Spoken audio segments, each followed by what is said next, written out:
Little storyteller. Maya giggled, holding her toy bunny with soft, white fur. Boing, went the spring on her toy. Suddenly, Maya wasn't in her sunny bedroom anymore. She was bouncing on a big, blue trampoline. Other children with happy smiles were bouncing too. Some wore bright red shoes, others had silly green socks. Maya laughed and bounced high, her dark blue hair flying. A little boy nearby splashed his drink. Splash went the juice as it tumbled onto the floor.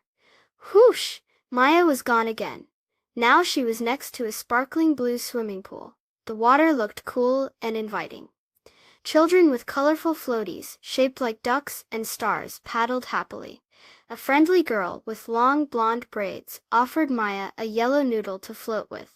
Suddenly, a loud roar echoed from nearby. Maya's eyes widened. Swish! She was somewhere new again.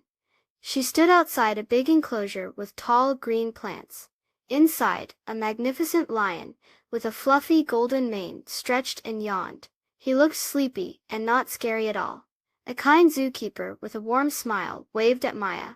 He pointed to a sign that said, "Lions rest during the day." Maya smiled. She had visited so many fun places today. She held her bunny tight and made a soft boing sound with her lips. In a flash, she was back in her sunny bedroom. She learned that different sounds can take you to different places, and it's always nice to be friendly wherever you go. Please subscribe. Thank you.